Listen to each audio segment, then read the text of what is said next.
Picture this. A thin, gray-haired man steps off an airplane into the roar of a London crowd.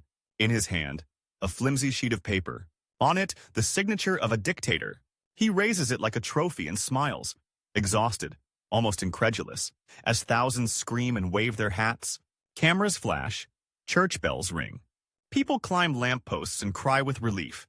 Peace for our time, he will say within hours, holding that paper up to the world like a magical shield against war. And yet, barely 11 months later, London's sky will be on fire, torn open by German bombs. The paper will mean nothing. The cheering crowds will vanish. And the man who brought that paper home, Neville Chamberlain, will become a symbol of catastrophic miscalculation. How did a quiet, methodical, almost obsessively careful man walk straight into the jaws of the most violent war in history, believing he was walking away from it? To answer that, we have to rewind decades, back before Munich, before Hitler, before the word appeasement became a curse, back to the smoke-choked streets of Victorian Birmingham, to a boy who grew up in the long shadow of a father who tried to bend a knee, entire city, and then an empire, to his will. Because Neville Chamberlain was not born a villain or a fool. He was born into a family that believed it could plan the future like an engineer drafts a bridge. And he spent his life trying to prove that if you measured carefully enough, calculated precisely enough, you could control chaos itself. The tragedy is that history gave him the one enemy that refused to be controlled. In 1869, when Neville was born, Birmingham was less a city and more an industrial volcano. The air hung thick with coal smoke. Chimneys stabbed the sky. Metal screamed on metal in endless factories. At night, furnaces painted the clouds orange. At the center of this storm stood one man, Joseph Chamberlain, Neville's father. Short, sharp-eyed, with his trademark monocle and orchid in his buttonhole, Joseph walked Birmingham like a general marching through conquered territory. He was the city's radical mayor, the man who had ripped its water supply, its gas, its trams out of private hands and forced them to serve the people. He had paved streets, lit up slums, driven pipes under the cobblestones so the poor could drink clean water instead of disease. To the outside world, Joseph was a hero or a menace, depending on which newspaper you read. To his son Neville, he was something more terrifying than that. He was a standard. Imagine being a quiet, reserved boy in a house where your father has portraits painted of himself, because he already assumes history will want his face. Imagine living under a roof where politics isn't a job. It's oxygen. Men in frock coats storm in and out of the house, arguing about Ireland, tariffs, the empire, while Neville sits at the edge of the room, unnoticed, listening to words like reform and power, long before he understands them. He is not the golden child. That title belongs to his half-brother, Austin. Austin Chamberlain is everything Neville is not. Charming, polished, effortlessly political, sent to the best schools and groomed for Westminster. Joseph invests ambition in Austin the way an engineer invests in a blueprint. Parliament awaits him. Cabinet awaits him. The future of the Chamberlain name, the political legacy, is clearly marked. It runs through Austin, not Neville. Neville is the second son of the second marriage, quieter, more self-contained. He loves numbers, order, collecting facts, studying nature. As a boy, he spends hours examining insects, cataloging plants, losing himself in precision and detail, while the adult world storms with big ideas around him. He goes to rugby school, then Mason College in Birmingham. He is competent, serious, but he does not blaze. While Austin polishes speeches, Neville studies technical subjects, fascinated by how complex systems can be made to work if they're arranged properly. Factories, machines, cities, these make sense to him. People, with their sudden passions and irrational choices, do not, and Joseph notices. If Austin is the political heir, Neville will be something else. The manager, the executor, the man who makes things run on time. Useful, solid, but not brilliant. By his mid-20s, Neville is working in the family's screw-making business. It's not glamorous, but it fits his mind. Production, efficiency, accounts. This is where he's comfortable. He is not a natural speaker. He hates the spotlight. He has no hunger to stand in front of cheering crowds. The twist is that the father who built a political dynasty will do something that, without knowing it, pushes his quieter son onto a path that will end at the very heart of world power. He will send Neville away. In 1890, Joseph Chamberlain has a plan. The family invests in a sisal plantation in the Bahamas, on the island of Andros. Sisal, a tough fiber for ropes and twine, is supposed to be the next big thing. But it needs someone reliable on the ground. Someone methodical. Someone who will not argue. He chooses Neville. Imagine that moment. Birmingham's smoky sky on one side, the unknown heat of the Caribbean on the other. Neville, 21, reserved, dutiful, told to leave home, family, and everything familiar to go manage thousands of acres of tropical scrub. This is not a promotion.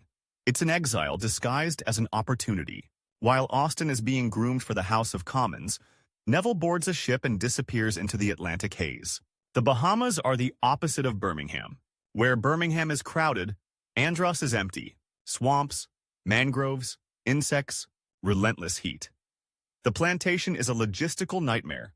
Poor soil, bad transport, unforgiving climate. For 6 years, Neville fights against everything. Nature, distance, the stubborn reality that careful planning cannot magically turn failing land into profit. He writes letters home filled with detail. Rainfall, yields, wages, shipping schedules.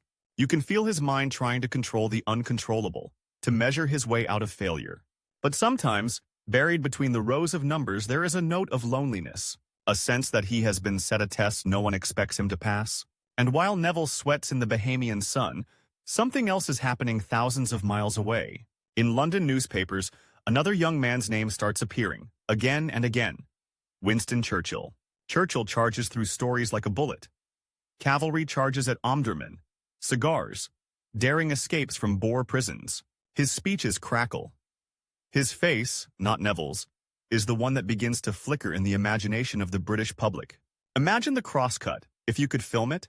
On one side, Neville Chamberlain, sleeves rolled up, staring at withered sisal plants and balance sheets that never quite add up. On the other, Winston Churchill on a podium, lit by gaslight, daring an entire empire to listen to him. Two futures growing in parallel. Two men who will one day battle for the soul of Britain and the direction of the world, without either of them yet knowing the other is their shadow. By 1897, Neville's Caribbean experiment is over. The sisal venture collapses. It is a colossal failure. Financially, it bleeds money. Personally, it feels like confirmation of every doubt whispered about him. He is not his father. He is not Austen. He has not turned exile into triumph. But this failure brands something into him, a belief that risk is dangerous, that bold ventures can go catastrophically wrong. That optimism must be caged in careful calculation. Losing money in the Bahamas will echo, decades later, in how he calculates the risks of standing up to dictators. He returns to Birmingham at 28, quieter than when he left, but harder. If he cannot conquer the world, he will master something he understands. Administration. The city welcomes him back not as a prodigal hero, but as a competent businessman. He throws himself into managing a metalworking firm, Hoskins & Sons. Here, his talent reveals itself fully. He streamlines operations, studies costs, reorganizes systems. Under his eye, chaos becomes order. Columns of figures begin to make sense. In boardrooms and factory floors, he is respected for his cool head, his attention to detail, his unfailing politeness. He is not colorful. He is not loud. But things work when Neville Chamberlain is in charge. Outside, Birmingham is changing. The Chamberlain name is stamped on its civic life. Joseph, now a national figure, strides across British politics, splitting the Liberal Party over Irish Home Rule, building the Liberal Unionists, aligning with the Conservatives. Austen enters Parliament in 1892, as expected. The Chamberlain dynasty is alive and well, just not through Neville. And yet, city politics has its own gravity. Joseph's municipal revolution created a culture where public life matters. Neville cannot avoid it forever. His entry into politics is almost reluctant. Around 1911, at over 40 years old, an age when many politicians are already making cabinet speeches, Neville Chamberlain stands for election to the Birmingham City Council. It feels small compared to his father's national battles, but inside Birmingham, the council is a crucible of power. Housing, public health, transport. This is where decisions that actually shape people's lives happen. And this is where Neville, with his love of systems, finds his natural arena. As a counselor, he is relentless. He studies reports during breakfast. He reads technical papers late into the night. He visits slums, not with fiery rhetoric but with notebooks. He measures rooms, counts beds, calculates how many families can be moved if the city builds here, demolishes there. Numbers become moral weapons. During the First World War, the pressure intensifies. Birmingham strains under the weight of war production, food shortages, wounded soldiers, grieving families. In 1915, Neville becomes Lord Mayor of Birmingham, the same office his father once used as a launchpad. The wartime mayoralty is brutal. Hospitals must be expanded, charities coordinated, air raid precautions planned. Every mistake has a face, a name, a grieving mother behind it. Neville's administrative skill, his obsession with order, is tested as never before. And then, as if the war were not enough, another invisible enemy crashes into the city. The influenza pandemic of 1918.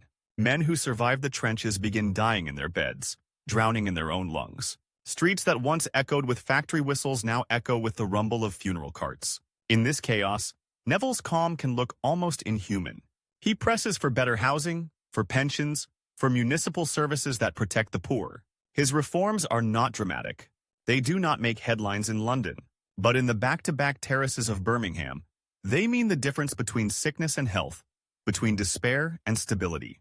While Neville fights influenza and rationing, somewhere in Europe, another failed figure is nursing his own humiliation. A former Austrian corporal named Adolf Hitler is sitting in a military hospital, his eyes bandaged after a gas attack, his world reduced to darkness.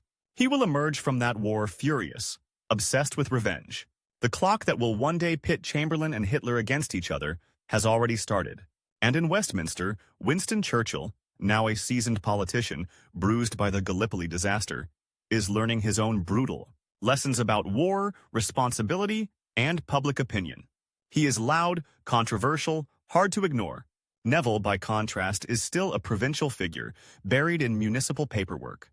But history is about to drag him onto the national stage. In 1916-17, the British government panics. The war is grinding on. Manpower is tight. Factories need workers. The army needs soldiers. Someone comes up with a characteristically British solution. Create a new government department, the Ministry of National Service, to organize labor and conscription more efficiently. Who do they pick to help run this machinery? Neville Chamberlain. His first real taste of national politics is a disaster. The Ministry of National Service is born into chaos. Poor planning, overlapping powers, impossible expectations. Neville, brought in as Director General, finds himself trying to reorganize an entire nation's workforce in the middle of total war. With almost no clear authority. It is the Bahamas again, but on a terrifying scale. Grand plans, limited tools, and the constant sense that failure will be laid at his door. He clashes with other ministers. He fights through red tape. But public and political support evaporate. The whole experiment collapses, and Neville resigns in 1917, angry and humiliated. He vows, privately, never again to accept a job where he does not have real power to make the system work. The bitterness of this episode will haunt him. Years later, when he becomes Prime Minister, he will remember what it felt like to be the man held responsible for a machine he did not truly control. And he will fight, obsessively, to centralize authority in his own hands. But for now, he returns to Birmingham, wounded but not broken. His reputation as a local leader is intact. In fact, his war work at home has made him a natural candidate for something bigger. By 1918, the war is ending. The old political map of Europe is crumbling. In beer halls in Munich, angry crowds are listening to unknown agitators scream about betrayal and vengeance. In Britain, a different kind of storm is brewing. An election, called by Prime Minister David Lloyd George, that will reshape Parliament. This is Neville Chamberlain's moment. At 49 years old, an age when Churchill is already a national name, Neville stands for Parliament as the Unionist candidate for Birmingham Ladywood. He campaigns not as a war hero, not as a golden orator, but as the man who made things work when everything was falling apart. Housing, health, pensions, factories. He speaks quietly, but with the authority of someone who has carried real responsibility. On election night, as ballots are counted by candle and gaslight, Neville waits. The numbers creep up, ward by ward. For once, the columns of figures are not wage bills or production schedules. They are votes, human choices. His future. He wins. When Neville Chamberlain walks through the doors of the House of Commons for the first time, he is no young firebrand. He is a seasoned administrator, shaped by exile, failure, local victories, and one bruising taste of national chaos.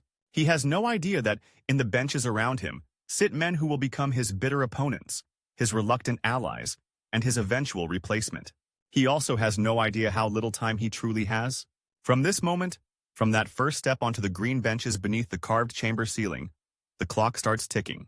In just over 20 years, the cautious, detail-obsessed counselor from Birmingham will be standing at the center of the greatest crisis in modern history, facing an enemy whose only rule is escalation, and a rival, Winston Churchill, who believes that sometimes the only answer to chaos is to answer it with fire. The quieter man, the calculator, has entered the arena. The stage is set. The countdown to his greatest test has begun.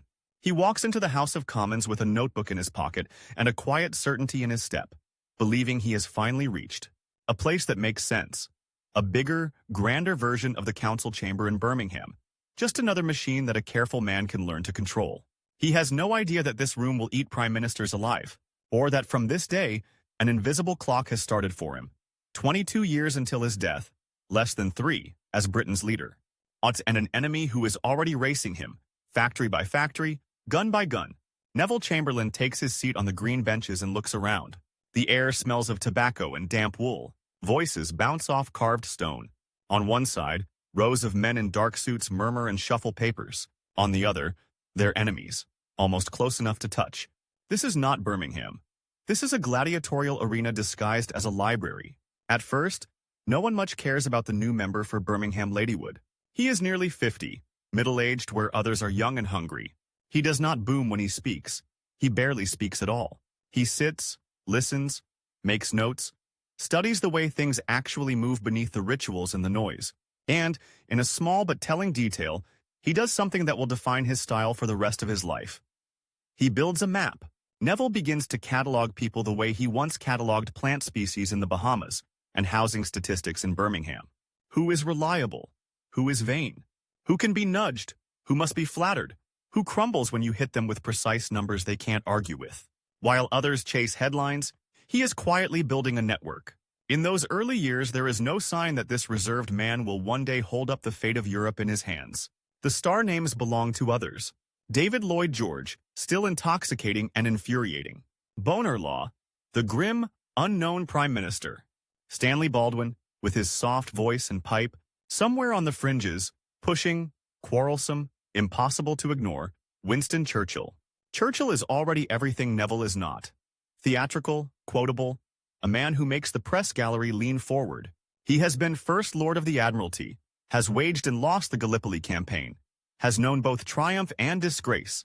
His story is written in capital letters. Neville's in neat, tiny script. Yet history will force these two men into the same frame, again and again. Not as friends, not even as simple enemies, but as rival answers to the same terrifying question. How do you face a world that is spiraling out of control? For now, Neville waits. His break comes in 1922, from a political earthquake that shakes Westminster to its foundations. The coalition government of Lloyd George and the Conservatives finally tears itself apart. Scandals, war weariness, economic strain, all of it explodes in one meeting at the Carlton Club, where rank-and-file Tory MPs revolt against their own leaders. They choose to pull the plug on Lloyd George and restore a purely conservative government under the careworn Bonar Law. In the smoky rooms where posts are handed out, Neville Chamberlain's name finally surfaces. He is not an orator, not a war hero, but he has a reputation. The man who made Birmingham run like a clock in the worst years of the war. The man who never misses a figure, never forgets a promise, never loses his temper in committee. Bonar Law offers him a job. Postmaster General. Postmaster General. It sounds almost comic. Stamps and telephones, letters and telegrams. But buried inside that portfolio is something vital. The nervous system of the modern state. Mails, telegraphs, cables. The invisible lines along which orders, news, and secrets race. Neville throws himself at it with typical intensity. He rationalizes services, fights for efficiency, studies how technology can be bent into order. It is not glamorous, but it is power of a certain kind, and he wields it ruthlessly against confusion and waste. Barely months later, Another promotion. Minister of Health. The son, once exiled to a failing plantation, now sits in the cabinet of the British Empire, in charge of the department that touches lives from cradle to grave. Housing, pensions, sanitation, hospitals. It is as if fate, after decades of indifference, has suddenly grabbed Neville by the collar and yanked him upwards.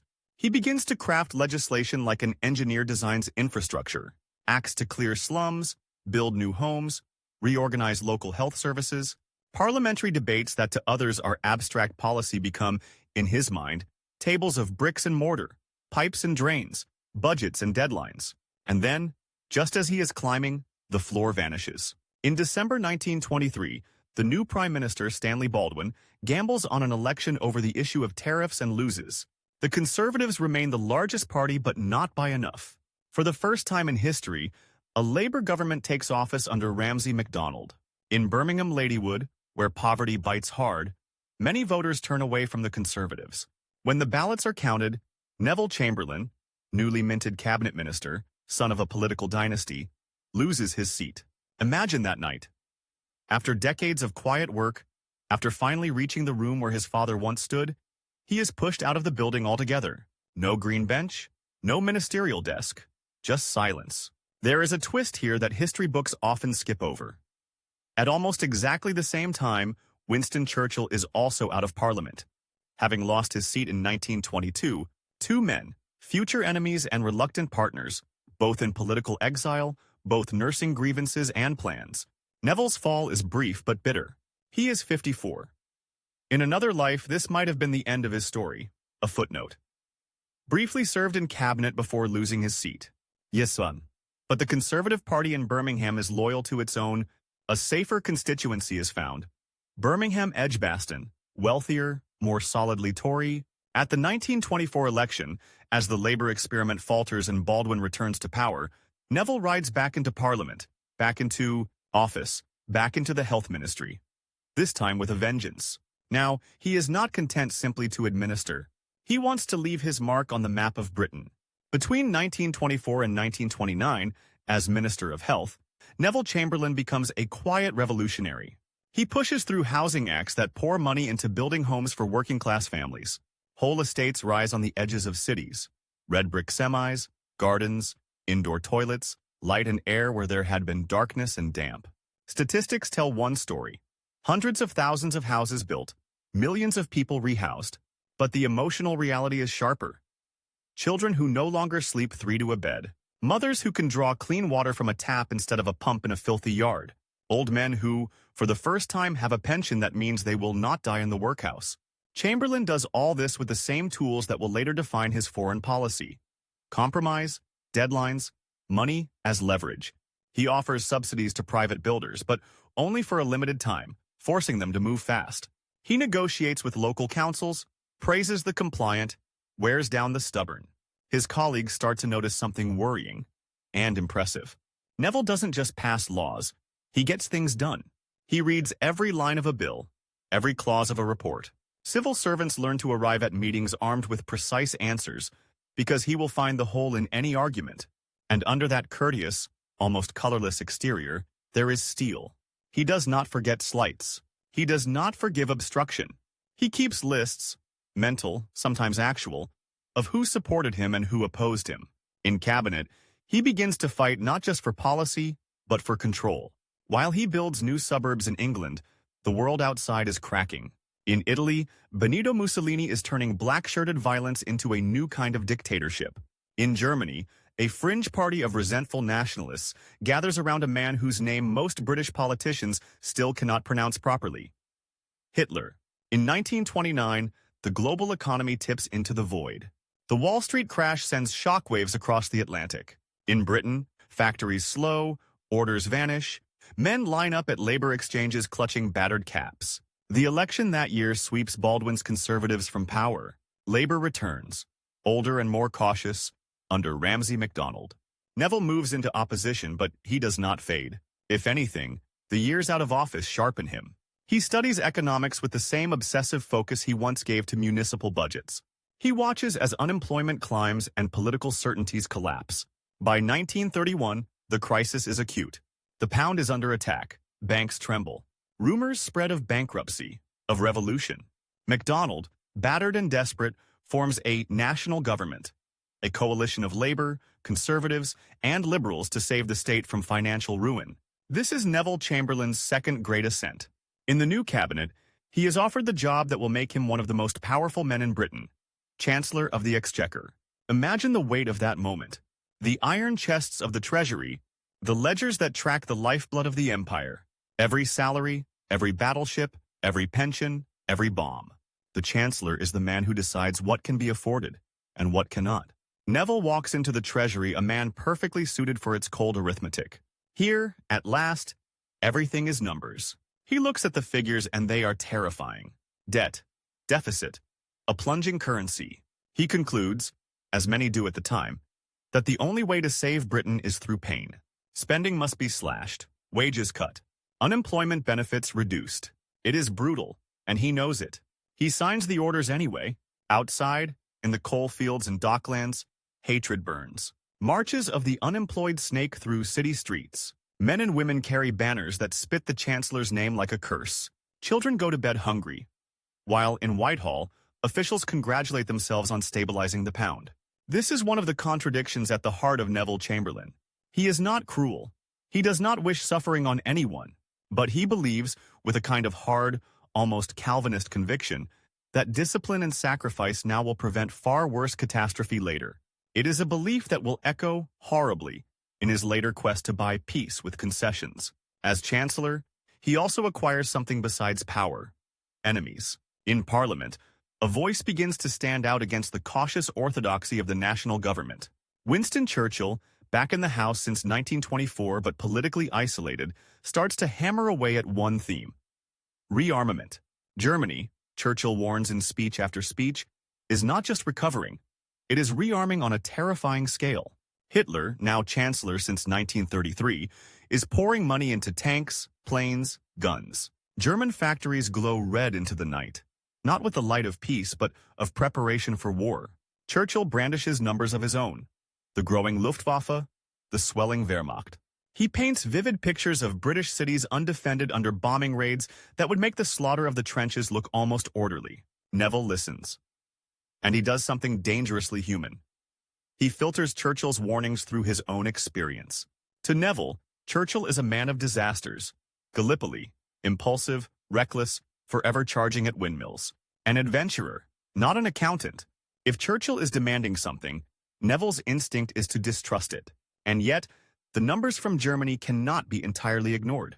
Here is another twist that complicates the easy myth of Chamberlain the Appeaser.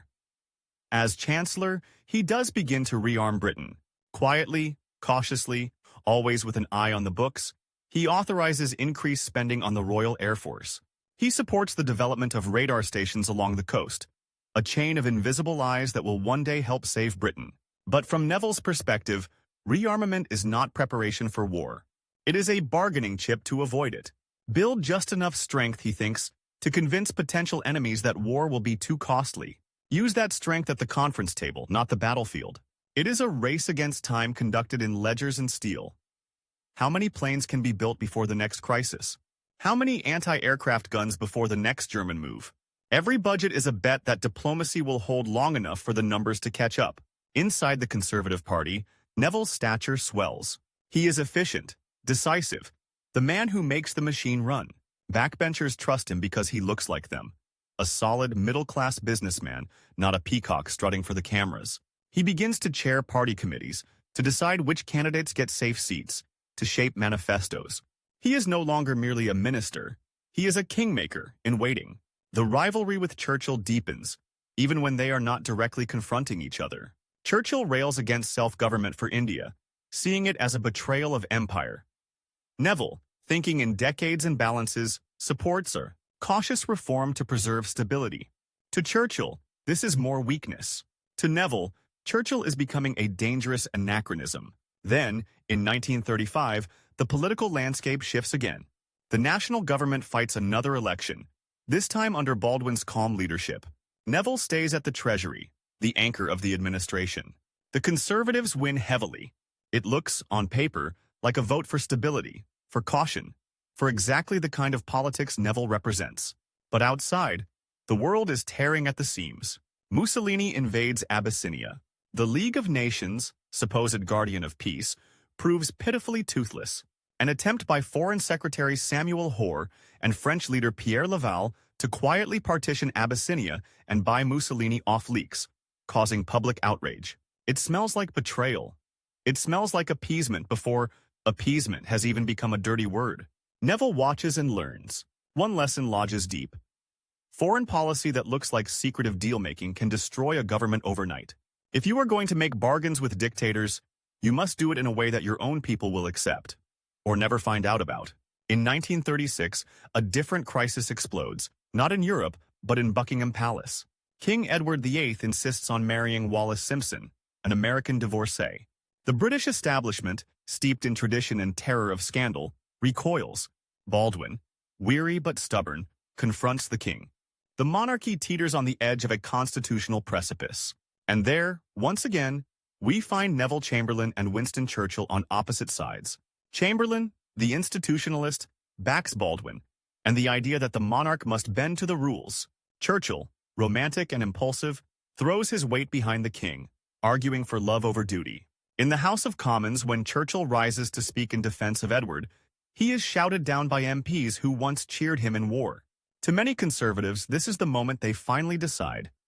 Churchill is brave, brilliant, but not safe. Chamberlain, by contrast, has stood rock solid for order. When Edward abdicates, choosing Wallis and exile over crown and empire, Britain wobbles, and then finds its balance again under the shy new king, George VI. In that moment of near chaos, the man seen as the safest pair of hands in government is not Churchill, not the charming young Foreign Secretary Anthony Eden. It is Neville Chamberlain. Baldwin, old and tired, is thinking of retirement.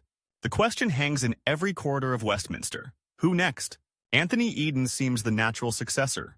Young, handsome, with international experience, popular with the public. He is the symbol of a modern, more romantic conservatism.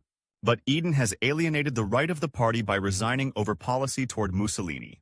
He is glamorous, but he is damaged. Neville has no glamour.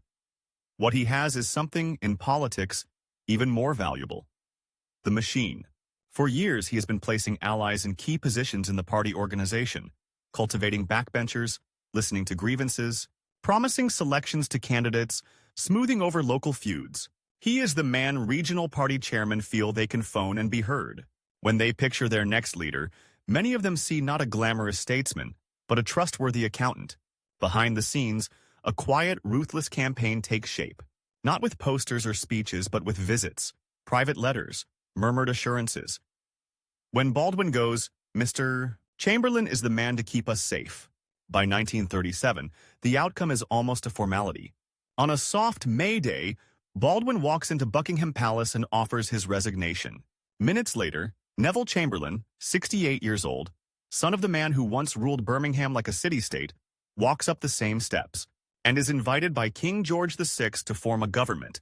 All the ledgers, all the housing acts, all the small, precise decisions of a lifetime have led him here, to the black door of number 10 Downing Street. He steps over the threshold with his usual measured stride. But outside those narrow Georgian walls, storm fronts are converging. Hitler has remilitarized the Rhineland, torn up treaties, begun to turn Germany into a bristling fortress. In Spain, bombs are already falling on Guernica. In the skies, the next war is forming in aluminium and gasoline. Neville Chamberlain believes he has a mission, and that he still has time to use his skill with bargains, his love of systems, his mastery of detail, to keep Britain out of another bloodbath while her factories churn out the weapons she lacked in 1914. He thinks he has years to solve this equation. History, and the cancer already quietly growing inside him, will give him less than 3. Picture the same man walking through the black door of number 10 with a briefcase full of housing plans, and walking out of it less than 3 years later with a nation at war, his name already curdling into a byword for failure, his rival stepping past him to take the job he thought he was born for. Between those two walks lies a race he cannot see clearly and cannot stop. Neville Chamberlain against Adolf Hitler. Neville Chamberlain. Against time, Neville Chamberlain against Winston Churchill. 3 men, 3 visions of the future, and only one of them will still be standing by the end. Inside Downing Street in 1937, it does not feel like the edge of an abyss. It feels like a promotion. The rooms are small, the carpets worn, the stairs surprisingly narrow for the headquarters of an empire. Chamberlain moves through them like he has moved through every office of his life, quietly, methodically, rearranging the furniture of power. He shifts committees, redraws reporting lines, insists that every paper brought to him be precise, summarized, actionable. He has a domestic agenda, and it is not a trivial one.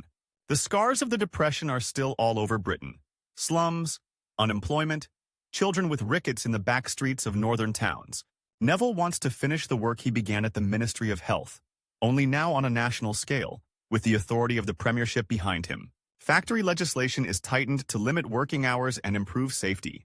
Proposals move forward for improved pensions, for better conditions for the unemployed, for expanding access to holidays with pay, a radical idea for millions who have never seen the sea. There is talk of slum clearance on a grander scale, of a tidier, healthier Britain. In cabinet meetings, he is in his element.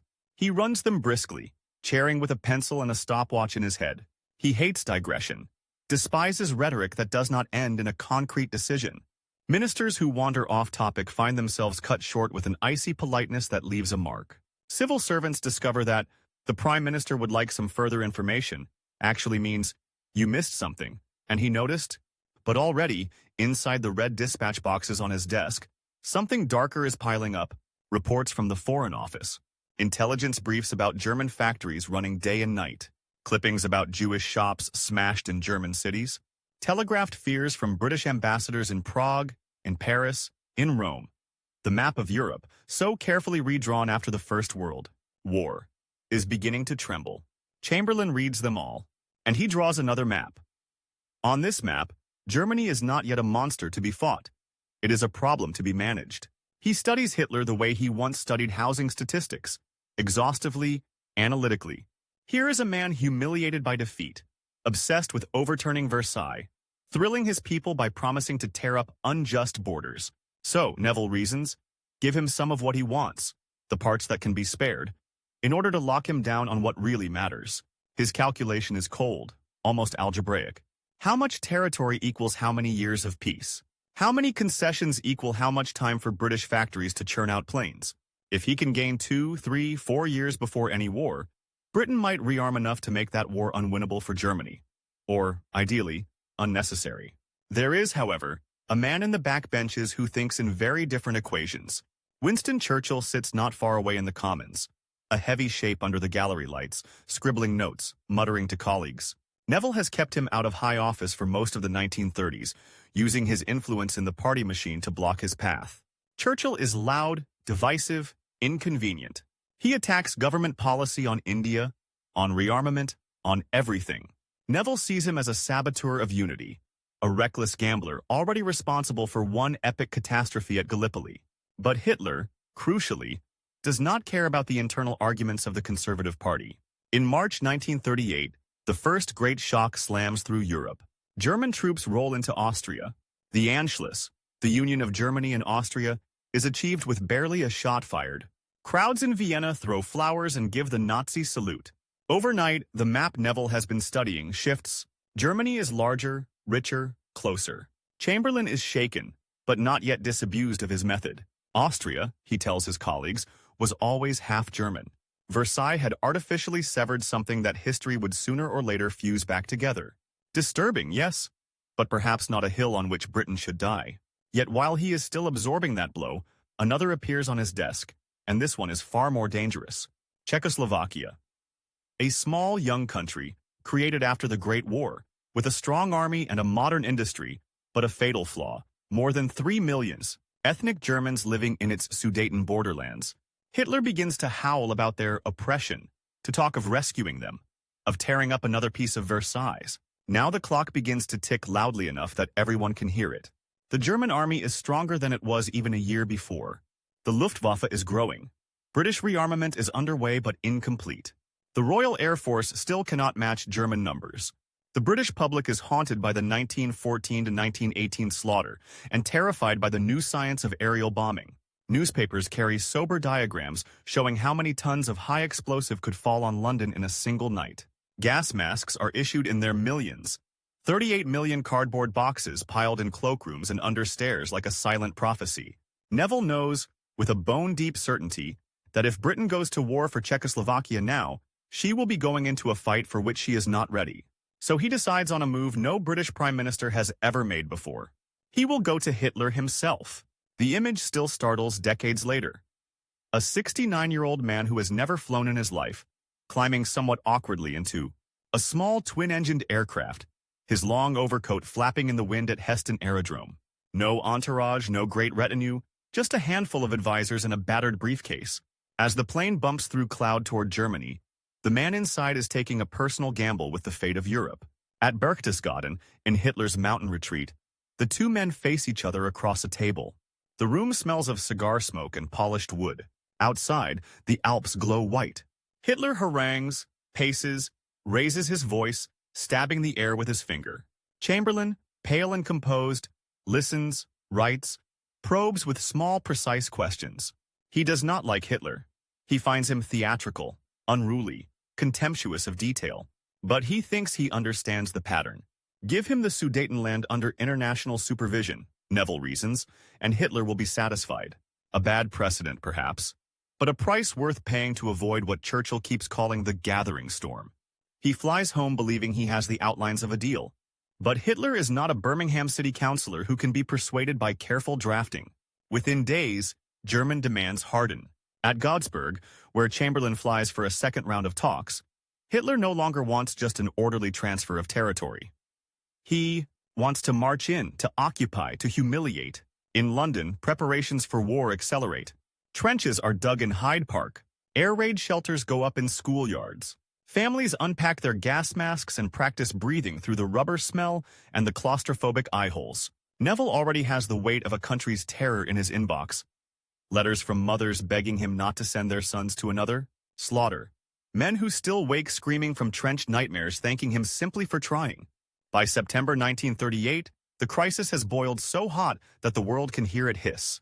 Hitler gives an ultimatum. If the Sudetenland question is not settled to his satisfaction, he will march. The French, tied to Czechoslovakia by treaty, may be drawn in. Britain, tied by honor and strategy to France, may have no choice but to follow. The clock ticks toward a deadline beyond which nothing can be pulled back. And then, in one last desperate maneuver, Chamberlain gambles again. He proposes a four-power conference.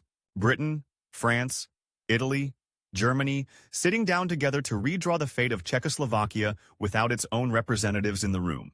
It is, in cold moral terms, a betrayal. In practical terms, it is a bid to stop Europe from tearing itself to pieces. The meeting is held in Munich. The scene inside that conference is almost too stark to need embellishment. Maps are spread on a table. Powerful men, Hitler, Mussolini, Daladier of France, Chamberlain of Britain, bend over lines and colors. A country is dissected in a matter of hours. No trenches, no shells, no gas. Just pens moving across paper while, far away, Czech soldiers sit in their fortifications and wait for orders that will never come. In the small hours, a deal is sealed. The Sudetenland will go to Germany. Czechoslovakia is maimed, its border defenses gutted, but there will be no war. Not today. Outside, before he flies home, Neville persuades Hitler to sign a short declaration. A pledge that Germany and Britain will never go to war again, that their disputes will be settled by consultation. It is not legally binding. It is, in effect, an expression of intent. Chamberlain clings to it like a lifebuoy. When he steps off the plane back in Britain, thousands are waiting. Crowds surge around his car. He is swept to Downing Street on a tide of relief. Standing at the window above the black door, he waves the piece of paper and speaks into a sea of upturned faces and clicking cameras. My good friends, for the second time in our history, a British Prime Minister has returned from Germany bringing peace with honor. I believe it is peace for our time. The phrase explodes. Church bells ring across the country. Strangers hug each other at railway stations.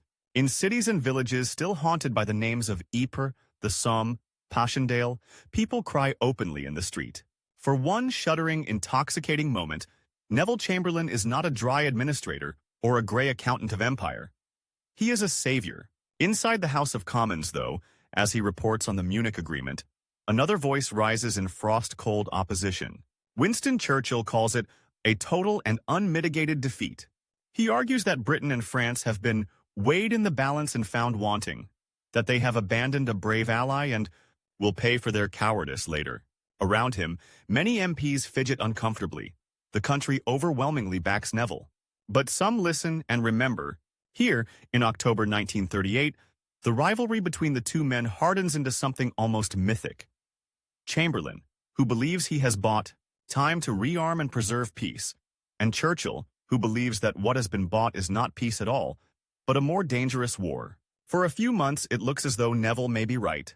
Rearmament accelerates. The construction of fighter aircraft, Hurricanes and the new Spitfires, ramps up in shadow factories scattered across the Midlands and the North. Radar stations along the coast, born out of those cautious early investments he approved as Chancellor, rise like a chain of strange, steel skeletons, quietly turning into an invisible shield. He creates a new post, Minister for Coordination of Defense, to try to bring order to the tangle of the services. In early 1939, he will take on direct responsibility for overall defense policy himself, determined to speed decisions. In meeting after meeting, he presses for more planes, more guns, more munitions, within the limits of what the Treasury, and his own long-ingrained sense of fiscal discipline, will tolerate. But while he is racing against his own spreadsheets, Hitler is racing against an entirely different clock. In March 1939, without warning, German troops move again. This time not into a German-speaking borderland, but into the heart of what is left of Czechoslovakia. Prague is occupied. The Czech state ceases to exist. There is no pretense now of self-determination, of rectifying Versailles. It is naked conquest. For Neville, the moment is like a blow to the chest. He has Hitler's promise in his files. He has his own words still echoing in his ears. Peace for our time. He can no longer persuade even himself that Hitler is a man with whom one can do reliable deals. The whole logic of cautious concession, the entire edifice of his appeasement strategy, collapses in an instant. Suddenly, the man who was the symbol of compromise becomes, in his own way, a hardliner. At the end of March 1939, Britain and France give a guarantee to Poland. If her independence is threatened, they will come to her aid. It is an extraordinary step, a public line carved into the ground. British diplomacy, with Chamberlain at its center, scrambles to gather more allies, to court the Soviet Union, to stitch together any kind of barrier that might stop Hitler's advance. At home, he does something no peacetime government has ever dared do before. He introduces conscription in April 1939. Young men begin to receive call-up papers, ordered to serve in the armed forces even though no formal war yet exists. The country, half relieved by this new firmness and half terrified by what it implies, tightens its belt. The clock that had ticked so ominously in 1938 now pounds. In August, Hitler and Stalin sign a pact, an agreement that shocks the world. Germany and the Soviet Union, mortal ideological enemies on paper, carve Eastern Europe into spheres of influence. Secret protocols divide Poland like a carcass on a butcher's block. For Chamberlain, it is a nightmare confirmation that diplomatic ground is crumbling under his feet. On 1 September 1939, German troops invade Poland. Blitzkrieg. Tanks, planes, motorized infantry tearing through defenses at a speed that seems almost surreal. Polish cities are bombed. Refugees clog roads under black, swooping shapes of the Luftwaffe. In London, the war cabinet meets in a suffocating fog of inevitability. Britain has given her word. The problem is no longer whether to fight, but when and how to tell a nation that hoped Munich had ended this story that the story is, in fact, only beginning. At 11:15 a.m., on 3rd September 1939, millions of people gather around radios, in parlors, in pubs, in factory canteens. They lean in as the familiar, slightly nasal voice of Neville Chamberlain cuts through the static. This morning, the British ambassador in Berlin handed the German government a final note stating that unless we heard from them by 11 o'clock that they were prepared at once to withdraw their troops from Poland, a state of war would exist between us. I have to tell you now that no such undertaking has been received, and that consequently this country is at war with Germany. There is a beat of silence after he finishes, a hollowness that cannot be filled with words. For Neville himself, it is the bitterest sentence he has ever had to read. Everything in his life, the municipal schemes, the meticulous budgets, the flights to Germany, the signed pieces of paper, has been aimed at avoiding this moment. But now that war has come, he believes he must see it through. He brings Churchill back into government as First Lord of the Admiralty. It is a twist that would have seemed unbelievable a few years earlier. The man he distrusted as a reckless warmonger is now in charge of the Navy and sits at his war cabinet table. Admiralty staff put up a simple telling notice. Winston is back. Their relationship is wary, edged with mutual contempt and a grim necessity. In the cabinet room, maps of Europe and the North Sea are spread on the table. Neville, glasses low on his nose, asks for figures, timetables, logistics.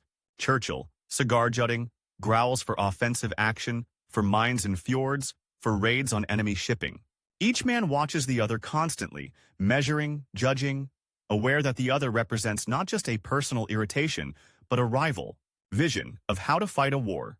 The early months of the conflict are dubbed the phony war. On the Western Front, little moves. There is no grand offensive, no repeat of 1914's bloody races to the sea. Instead, there are patrols, skirmishes, boring watches in fortified lines. In Britain, civilians wait under a gray winter sky that never quite breaks into the apocalypse they have been preparing for. To many, Neville seems to fit this strange, static war. He continues to work through committees, to pore over minutes, to juggle production targets and diplomatic cables. He believes in grinding attrition, blockades, economic pressure, armed strength held in reserve until Germany's position weakens. But Hitler has no intention of letting him dictate the tempo. In April 1940, German forces smash into Denmark and Norway. The sea, which many had thought of as Britain's ancient moat and shield, turns into a graveyard of ships and a highway for German troops. The British and French attempt to intervene in Norway in a hastily organized campaign. Landings at Narvik and elsewhere, plans sketched. In a rush on War Office maps, Churchill, as First Lord of the Admiralty, is deeply involved in these decisions. But when the operations falter, when British troops find themselves badly supplied, when German air power proves overwhelming, when the campaign descends into confusion, the political blame does not settle on the man at the Admiralty. It settles, like snow on a dark coat, on the Prime Minister. By May, the patience of Parliament is cracking. Neville, increasingly exhausted, plagued by mysterious pains in his back and abdomen that he attributes to strain but which are in fact the first stirrings of the cancer that will kill him, walks into the House of Commons to defend his government's conduct in Norway. The debate that follows is one of the most savage in modern British history. Speakers from all sides rise to express not just concern, but fury. They attack the muddle, the delays, the sense that the war is being run by a small, closed circle of tired men who cannot grasp the speed and ferocity of the enemy. Labour MPs call openly for his resignation. Even conservative voices turn on him. Leo Amery, a fellow Tory, looks straight at the government benches and, quoting Oliver Cromwell to the Long Parliament, hurls words that must have felt like physical blows. "You have sat too long here for any good you have been doing. In the name of God, go." Churchill, caught in a bind, part author of the naval plans, part aspiring leader, delivers a speech that defends the government, in general terms, but does little to save Neville personally. In the division lobbies, conservative MPs who have nodded politely to their leader for years now move against him in the shadows. When the votes are counted, technically, Chamberlain wins. The government's majority holds, but slashed, bleeding. In a time of war, a prime minister who can command only a paper-thin confidence in the Commons cannot go on. Neville walks out of the chamber knowing that the stopwatch that began the day he first entered Parliament has hit zero. The next day, he goes to Buckingham Palace to offer his resignation to King George II. The question of his successor hangs between them like a fog. Some suggest Lord Halifax, the smooth foreign secretary. Others, reluctantly, acknowledge the obvious. The man who will replace him is waiting not far away, pacing, smoking, gathering his own thoughts for the task he has always believed was his destiny. Winston Churchill, the rival against whom Neville has measured and defined himself for a decade, is about to cross the threshold of number 10 that Chamberlain will step back through, this time not as master of the house, but as a guest. Outside, London's spring light falls on the black door as it always has. Inside Neville's body, unseen, the illness accelerates. He has months to live, a last chapter in which he will try, in the shadow of the man who supplanted him, to shape the war he once hoped never to fight and to make sense of a legacy already slipping from his grasp. Imagine this. The man the world will forever blame for peace for our time sits in a dark sandbagged room beneath Whitehall, listening to the thud of German bombs above his head, and quietly helps make the one decision that prevents Britain from surrendering. The same Neville Chamberlain who once flew to meet Hitler with a briefcase and a fountain pen is now listening to Winston Churchill argue that Britain must fight on, if necessary for years, if necessary alone. In front of them, a Europe on fire. Behind them, a government that trusts neither man completely. Between them, a clock that has almost run out. For the country, and though only one of them knows it, for Chamberlain's own life. On 10 May 1940, Neville walks up the steps of Buckingham Palace as Prime Minister and walks down them as an ex-Prime Minister. Inside, in a palace office that smells of paper and beeswax, he has told King George VI that he cannot carry on. The Norway debacle, the revolt in the Commons. The numbers are no longer with him. His time is up. The king hesitates over what comes next. Lord Halifax, smooth, aristocratic, and cautious, is in many ways the safer choice. Churchill is a risk, volatile, distrusted by much of the conservative establishment, blamed by many for Gallipoli, for years a noisy critic of the governments Neville served and led. But Halifax will not take the job. He demurs, elegantly but firmly, aware that he sits in the House of Lords and that, in a crisis like this, the country may need a leader rooted in the Commons. The logic tightens like a noose until only one neck fits inside it. That evening, the black door of number 10 opens again. Churchill steps through as Prime Minister. Cameras flash. Crowds outside cheer cautiously, unsure whether they are watching the beginning of salvation or the prelude to ruin. Behind that door, in rooms Neville knows better than anyone, their rivalry is about to be rewritten. Because Chamberlain is not done, Churchill asks him to stay on, as Lord President of the Council and, crucially, as leader of the Conservative Party. The new Prime Minister may roar in public, but he understands arithmetic. The vast bulk of MPs behind him on the government benches are Chamberlain's men, bound by years of patronage, loyalty, and party machine. Without Neville's support, Churchill's coalition could evaporate overnight. Neville agrees. It is not the role he imagined for himself, but it is power all the same. And perhaps, a chance to salvage something from the wreckage. The new war cabinet is brutally small. Churchill, Chamberlain, Halifax, and two Labour leaders, Clement Attlee and Arthur Greenwood. 5 men around a table, maps and communiques spread out before them. The fate of the country reduced to lines on paper and terse cables from the front. Outside, Hitler moves with sickening speed. Within days of Churchill taking office, German armies rip through the Low Countries. The Netherlands collapses in under a week. Belgium is chewed up. The French army, thought by many Britons to be a solid wall of steel, begins to crumble under the hammer blows of blitzkrieg. Every morning, Neville sits down in the cabinet room, the green baize table now scarred by coffee cups and cigarette burns, and reads the overnight reports. Town names, Sedan, Arras, Calais, become markers in a race that Britain is losing. By late May, the British Expeditionary Force, more than 300,000 men, is trapped on the French coast around a small port few in England had ever heard of: Dunkirk. If those men are lost, Britain will be left almost defenseless. Behind the polite minutes of cabinet meetings, panic begins to stalk the corridors. Here the old rivalry with Churchill ignites again in a new, more terrifying form. Halifax argues that Britain should at least explore the possibility of peace, using Mussolini in Italy as a go-between.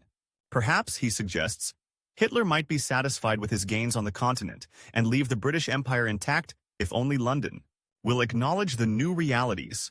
Churchill reacts as if he has been offered poison.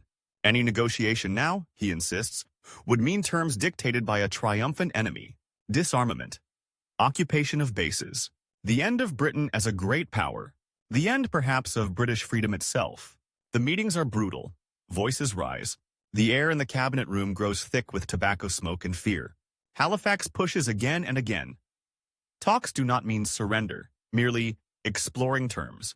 Churchill retorts that once you begin to parley from a position of weakness, you may never stand up again. And Neville Chamberlain, the architect of appeasement, the man who once staked his future on talking Hitler down? He leans at first toward Halifax. The habit of seeking a negotiated escape route is deeply ingrained. He has the weight of 1914 and 1918 permanently on his conscience. The millions dead, the towns in mourning, the near bankruptcy of the state. He knows that if this war ends the same way or worse, his name will not be the only one cursed. But there is something else lodged in his mind, like a shard of glass.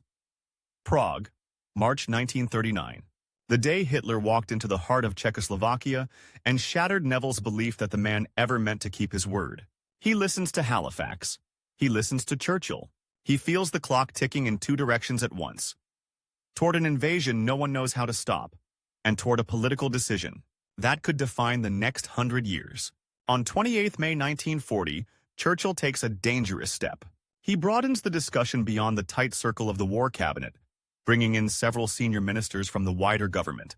Men who, just weeks earlier, had cheered Neville. Men who still looked to him, instinctively, as the party's true leader. If they had backed Halifax, backed negotiation, Churchill might have been finished before his premiership really began. Instead, they rally behind the bulldog. Neville watches as one after another declares that Britain must fight on, alone if necessary. He sees where the center of gravity has shifted. In that moment, he makes a choice that twists the knife in their long rivalry and, paradoxically, helps save Churchill's position. He does not use his influence to block the Prime Minister. He does not stand up and say, "Enough, time to talk." He looks at the man he has spent a decade trying to keep out of power and decides, quietly, that for all their history, Churchill is now the country's best, perhaps only, chance. The appeaser refuses to sue for peace. Days later, tiny boats, ferries, fishing vessels, pleasure craft swarm across the channel under a sky smeared with smoke to Brink's home. 338,000. British and Allied soldiers from Dunkirk. The miracle does not win the war, but it means Britain still has an army. Yet even as the troops disembark to cheering crowds, Neville's own body is beginning to betray him. He has been feeling pains in his back and abdomen for months, waves of exhaustion that no amount of sleep will shift. He blames the strain of office, the years of pressure. He shrugs off suggestions that he slow down. There is still work to do. Committees to chair. Production figures to check. Letters to answer from angry citizens who hold him personally responsible for Munich, for Poland, for this war now beating at the door. In July 1940, the pain becomes impossible to ignore. Doctors insist on an operation. On 24 July, in a London hospital already preparing for air raids, surgeons open him up and find the truth. Advanced bowel cancer. Inoperable. There is no heroic treatment to attempt. No series of procedures that might buy him years. At best, they can ease his pain and close him up again. They do not tell him everything at once. This is 1940. Doctors prefer to talk around the word, but Neville is not a fool, and he can read figures, even when they pertain to his own chances. He understands that his personal clock has been smashed, and the hands are already spinning toward the end. While he heals slowly from the surgery, the war he helped unleash roars into the skies above his city. On 7 September 1940, the Luftwaffe begins its massive air assault on London. Day after day, night after night, bombers drone overhead. Searchlights claw at the dark. Flames turn the River Thames orange. Entire streets vanish in an instant, replaced by craters, dust, and the thin wail of sirens and human beings. Over the next months, more than 40,000 civilians are killed in the Blitz. Neville lies in bed, sometimes in London, sometimes at the quieter retreat of Highfield Park in Hampshire, listening to radio reports and the distant murmur of the guns. He knows that the planes meeting the enemy in those blackened skies, Spitfires and Hurricanes, were ordered, funded, and built in large part under his government. He also knows that the bombs falling on the East End are the lethal interest on the dead of Munich. Churchill's speeches, broadcast into every home, pulse with defiance. "We shall fight on the beaches, their finest hour." The words ring from factory floors and underground tunnels, turned shelters. The nation that had once cheered Neville for peace for our time now chants Winston's phrases in pubs and canteens. One man's ratings rise as the other fades into the half-light. And yet, inside the machinery of government, Churchill still relies on Neville. Chamberlain's authority with Conservative MPs remains enormous. When restive backbenchers mutter about Churchill's recklessness, about his habit of taking impossible risks and then somehow scraping through, it is often Neville's quiet, firm support that steadies them. The rivalry has become a strange partnership, the war leader blazing across the front pages, the former prime minister working the levers behind the curtain, even as his strength ebbs. By October, the fiction can no longer be maintained. Neville can barely climb stairs. The short walks between his residence and his office leave him breathless, flushed with pain. Reports pile up unread. Meetings blur into one another. He realizes with the same ruthless clarity he once applied to municipal budgets that he himself is now the obstruction in the system. On 3rd October 1940, he resigns from the government and from the War Cabinet. In his letter to Churchill, he writes that he is no longer physically capable of performing his duties. It is a simple sentence that conceals a labyrinth of regret. He had once imagined that, even if Churchill held the premiership, he would remain the steadying hand at the center of things, the man who could shape Britain's war effort from the second row. Instead, he is stepping off the stage altogether, months after being forced from the spotlight. Churchill replies with genuine warmth. Whatever he once thought of Neville, and whatever speeches he may deliver in future memoirs, at this moment he understands what he owes the older man: his premiership, the support in May, the party loyalty that has held through the most dangerous summer in British history. And there is another truth, one the public will never quite see. Churchill envies Neville nothing. To stand at the head of a country in flames, to know that every telegram from the front may contain your worst nightmare, that is hardly an enviable crown. Chamberlain retires to Highfield Park, an elegant house surrounded by soft English countryside. Autumn 1940 unfurls around him. Leaves redden and fall, mists curl over fields, the evenings draw in early. Far off sometimes he can hear a dull rumble that is not thunder. The nightly raids on London continue. Visitors come and go. Family, old political allies, a few colleagues from those frantic months of 1940. Among them, once, is Churchill himself. It is not a dramatic confrontation. There are no shouted recriminations, no tearful reconciliations fit for the stage.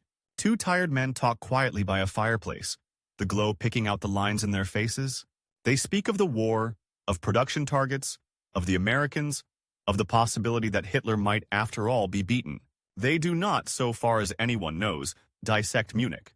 They do not reopen the old wounds over India, rearmament, or the 1930s. Perhaps they both understand there is no time for that. The clock on the mantel ticks steadily. Outside, somewhere, the world is burning. Inside, one life is almost over. The other is mortgaging every remaining heartbeat to the fight. As the weeks pass, Neville grows thinner, paler. Cancer in 1940 is a medieval sentence wrapped in modern words. There is morphine for the pain, kind lies from doctors, the endless shuffle of nurses' feet. There are moments when he can sit up and read. Reports, of course. He cannot quite break the habit. And others when he drifts in, a haze of memory. Birmingham town halls, municipal housing estates, the cold mountain air of Berchtesgaden, the hot, strange glare of camera bulbs outside number 10. On 9 November 1940, at the age of 71, Arthur Neville Chamberlain dies at Highfield Park. Somewhere above him, that night, bombers are crossing the Channel. Somewhere in London, sirens are wailing yet again. The war he tried to prevent, then tried to manage, then tried to win from the backbenches, roars on without him. He is buried in Westminster Abbey, among kings and poets and prime ministers. The man whose name will become shorthand for failure lies a short walk from Winston Churchill's eventual grave. Even in death, their rivalry refuses to quite let go. At the funeral, Churchill delivers a tribute that surprises many who hear it, given the easy caricature already forming in the public mind. It fell to Neville Chamberlain, he says, his voice echoing under the ancient stone vaults. In one of the supreme crises of the world, to be contradicted by events, to be disappointed in his hopes and aims. But history, with its long, searching gaze, will not fail to do justice to the man who, in spite of all, never flinched and never failed. In the service of his country, it is not a full absolution. It is not meant to be. But it is an acknowledgement that the story is more complicated than coward and hero, more tangled than appeaser versus warrior. In the years that follow, as victory comes, as Churchill's wartime speeches are bound into books and sold in millions, as films and school textbooks need clear villains and heroes, Neville's image calcifies.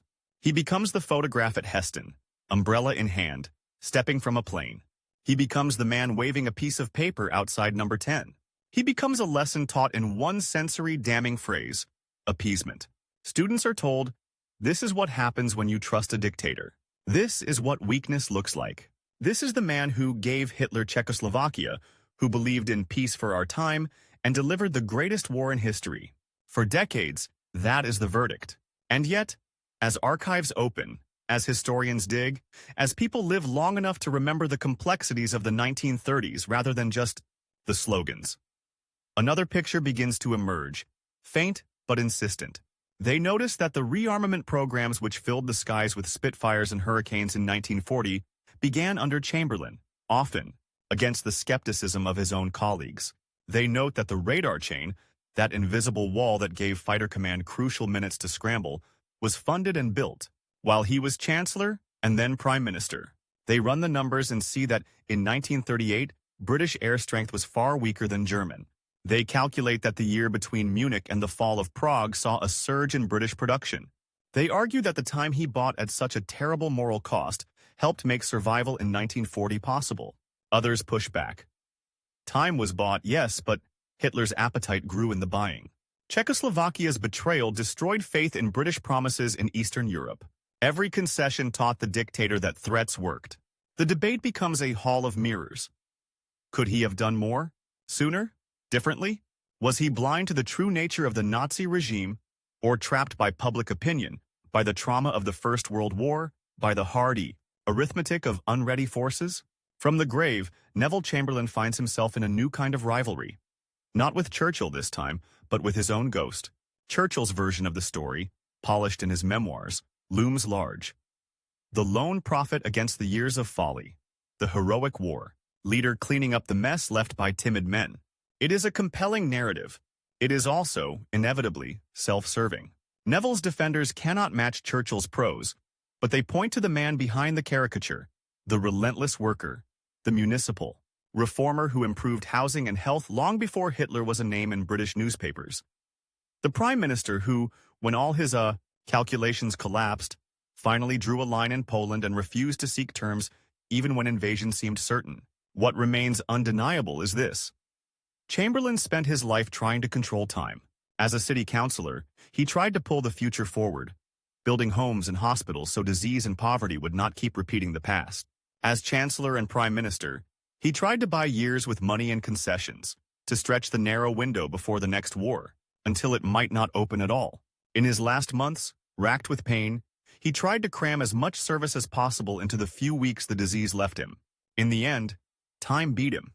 It always does. It beat him in 1939, when Hitler walked into Prague and tore up the idea that promises could restrain him. It beat him in May 1940, when Parliament turned and the premiership slipped from his hands. It beat him in November, when the cancer finally did what no vote, no rival, no dictator had managed. It stopped his race altogether. But if you listen closely, beneath the easy judgments and the one-line condemnations, there is another sound. It is the drone of planes over southern England in the summer of 1940, built in factories he helped fund. It is the quiet no he did not say when Halifax looked to him to block Churchill's defiance. It is the scrape of a pen on paper as he signs, not a peace agreement, but a guarantee to Poland that will drag Britain into a war he no longer believes can be avoided, but still believes must be fought. Neville Chamberlain lost his race against Hitler. He lost his political race against Churchill. He lost his private race against the cancer that hollowed him out.